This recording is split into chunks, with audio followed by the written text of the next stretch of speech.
हम अपने भारतवासियों को अगर हम परम सुखी करना चाहते हैं तो केवल वस्तु और व्यवस्था से नहीं कर सकते, उनका बौद्धिक स्तर सुधरना चाहिए। आज हमारे समाज का बौद्धिक स्तर गिरता चला जा रहा है, बहुत चिंता का विषय है। हम सुविधाएं दे देंगे, हम विविध प्रकार की भोग सामग्रियां दे देंगे, लेकिन उनके हृदय की जो मलिनता है, जो हिंसात्मक वृत्ति है, जो अपवित्र बुद्धि है, ये जब तक ठीक नहीं होगी तब तक हमारा देश धार्मिक देश है, हमारे यहाँ धर्म की प्रधानता है। तो इसी बात को बार बार हम सबसे निवेदन करते हैं कि ये जो हमारी नई पीढ़ी है, इसी से हमारे राष्ट्र की रक्षा करने वाले प्रकट होते हैं।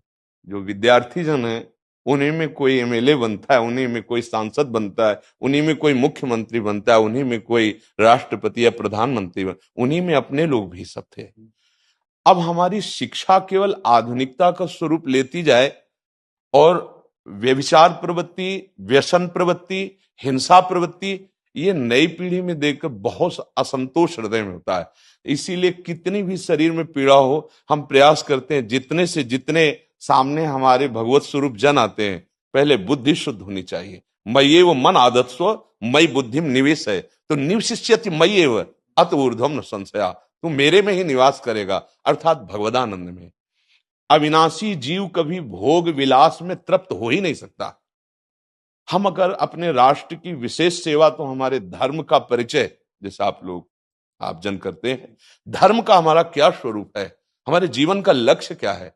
हमें जितना राम जी प्रिय हैं, कृष्ण जी प्रिय हैं, उतने भारत देश हमारे लिए प्रिय है। जैसे राम भक्त, कृष्ण भक्त, वैसे हमारे भारत देश का हर जन जन हमारा आदरणीय और पूजनीय। पर अब जो मानसिकताएं बन रही हैं, वो हमारे धर्म और हमारे देश के लिए लाभदायक नहीं होंगे। व्यसन का इतना बढ़ता स्वरूप, व्यभिचार का इतना बढ़ता स्वरूप, हिंसा का इतना बढ़ता स्वरूप, ये बहुत ही विपत्तिजनक है। अगर ये बढ़ता रहा तो हम विविध प्रकार की सुख सुविधाएं देने पर भी अपने देशवासियों को सुखी नहीं कर पाएंगे, क्योंकि सुख का स्वरूप विचार से होता है।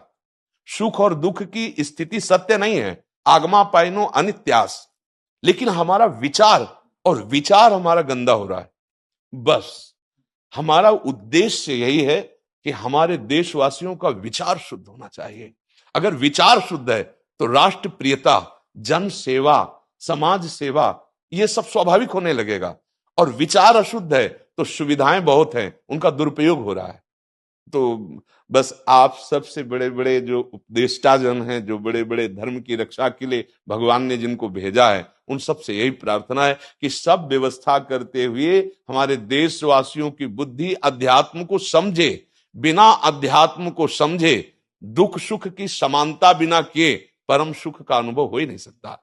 इस मायाकृत भोग पदार्थों को भगवान ने दुख योनया कहा है। मानो एक बोर्ड लगा दिया, दुखालयम अशाश्वतम।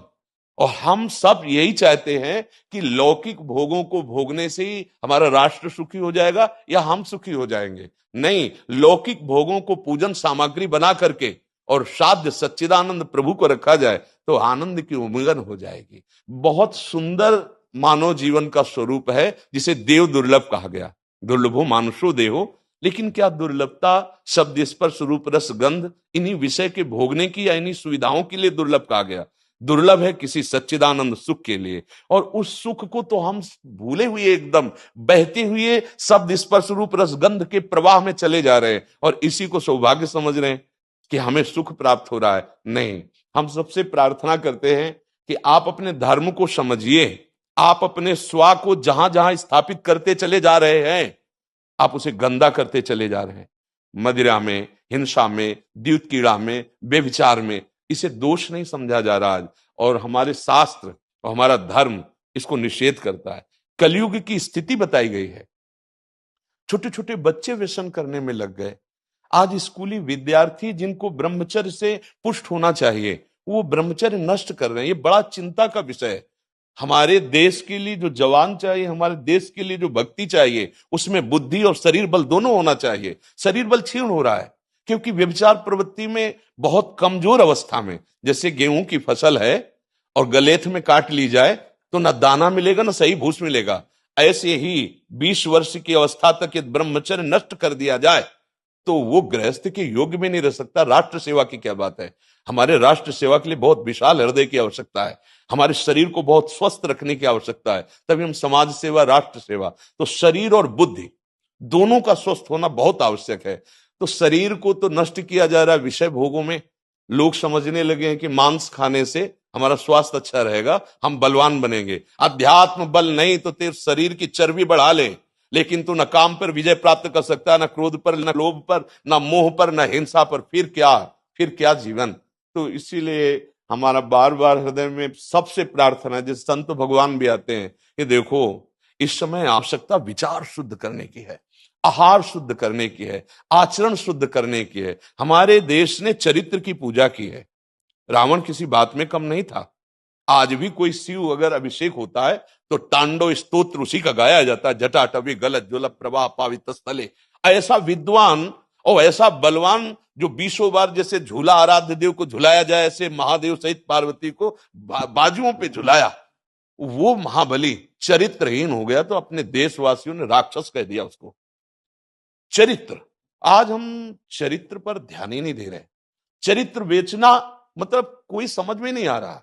छोटे छोटे बच्चे चरित्रहीन हो रहे हैं। हमारा राष्ट्र संकट में पड़ जाएगा अगर हमारे बच्चे व्यवस्थित नहीं हुए, उनकी बुद्धि शुद्ध नहीं हुई, उनका स्वास्थ्य ठीक नहीं रहा। कौन आगे चल करके है? यही पीढ़ी तो है ना, इन्हीं में से तो निकलते हैं हमारे राष्ट्र भक्त, भगवत भक्त, देश सेवी। तो सबसे यही प्रार्थना है कि हमारे नई पीढ़ी को सुधारा जाए।